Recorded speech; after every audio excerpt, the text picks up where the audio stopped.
tous et à toutes. Tout d'abord, on vous remercie pour votre présence ici. Vous avez laissé vos préoccupations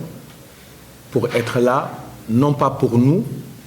mais pour être au service de la nation. Rien que pour ça, nous vous remercions. Maintenant, je vais présenter un peu le pourquoi de notre présence au niveau des législatives. Notre présence s'explique essentiellement par des constats. Nous sommes dans un pays caractérisé par beaucoup de carences et beaucoup d'insuffisances. Actuellement, l'actualité sur les imperfections graves dans le système sanitaire ne fait que conforter notre conviction. J'en veux pour preuve le drame de l'hôpital de Louga, qui montre l'urgence de mettre en place un système de santé au service de tous et une sécurité sociale généralisée. Il s'agit d'accompagner le personnel sanitaire et médical dans la réalisation de leur mission. De même, un système éducatif très peu performant mérite d'être amélioré. La vocation d'enseignant doit être protégée avec une véritable valorisation de leur salaire. Nous ne pouvons pas nous développer sans des ressources humaines de qualité. Nous devons impérativement former cette jeunesse qui constitue notre force dans un pays où plus de 54% de la population a moins de 20 ans. Je dis bien plus de 54% de la population a moins de 20 ans. Donc notre force, c'est la jeunesse. D'où l'importance qui a été mise sur la question de l'éducation. La santé et l'éducation. Le caractère obligatoire de la scolarisation jusqu'à 17 ans s'impose dans la réalité. Cette formation ne peut s'appuyer que sur les forces vives de la nation et notamment les femmes qui constituent la colonne vertébrale de la famille. Par ailleurs, le Sénégal regorge de ressources naturelles qui malheureusement nous échappent. Malheureusement nous échappent. On peut prendre l'exemple de la pêche. Nous disposons aujourd'hui des côtes les plus poissonneuses. Des côtes les plus poissonneuses. Là où nos propres pêcheurs sont obligés d'aller de plus en plus loin, au péril de leur vie, pour pouvoir nourrir leur famille et assurer en même temps le pouvoir d'achat des Sénégalais. On voit cette précarité et on peut prendre aussi plusieurs secteurs dans lesquels cette précarité prévaut, notamment les secteurs clés comme l'agriculture et l'élevage. L'autre élément qui montre les insuffisances de ce pays, c'est le secteur du transport.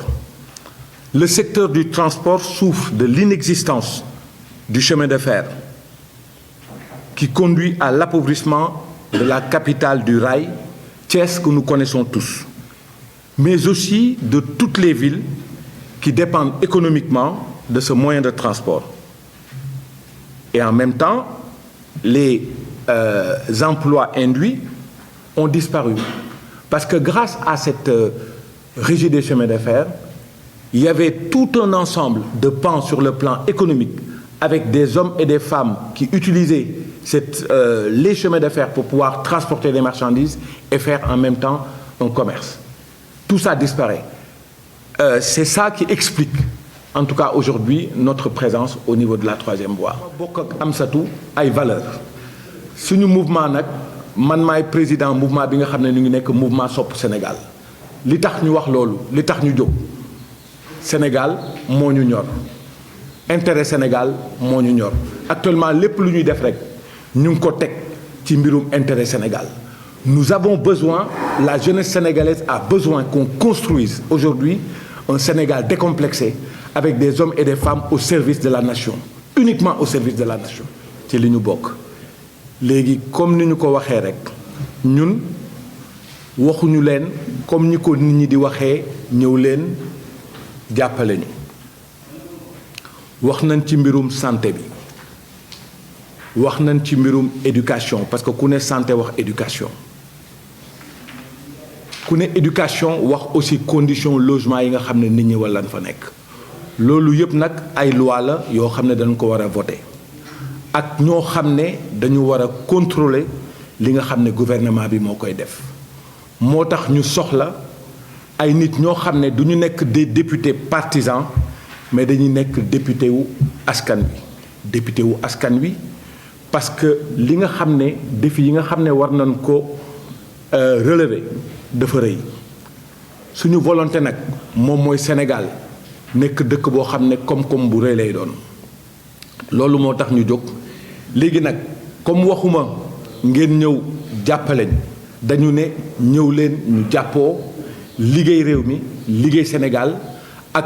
des hommes et des femmes yoo xam ne ay hommes et des femmes de valeur lañu yoo xam ne dañ fi nekkal non pas pour ñoom mais pour askanu réew mi léegi nag affaire bi ñun ak yéen ñoo ko moom du ñun kese lépp li nga xam ne yéen a ngi koy def rek nañ ko teg ci dëgg teg ko ci dëggu xam ne que suñuy wax Sénégal waxuñu Sénégal bi nga xam ne yéen a ngi koy gis nit ñi saaga ak yooyu Sénégal dafa amoon ay valeur suñu maam yi fi ñu toogoon foofu rek la ñu bëgg dellu si waat ne ko soo xoolee muy sëñ Ahmadou Bamba soxlawul woon kenn fi mu toogoon fa la nekk Hadj Malick Sy benn ñaseen yi benn léegi loolu nag laayeen yi benn d'accord catholique yi même chose léegi foofu daal la ñu yaakaar ne ko Sénégal boobu moo tax Sénégal fii mu nekk nii ñuy wax Sénégal lu jàmm la loolu moo tax nag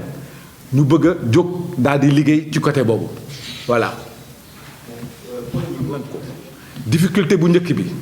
moom mooy mbirum santé bi dëkk santé moo ko moom dëkk santé moo ko moom lépp lu ñuy ñaan d'abord mooy yàlla nañu yàlla may ñu am wér-gu-yaram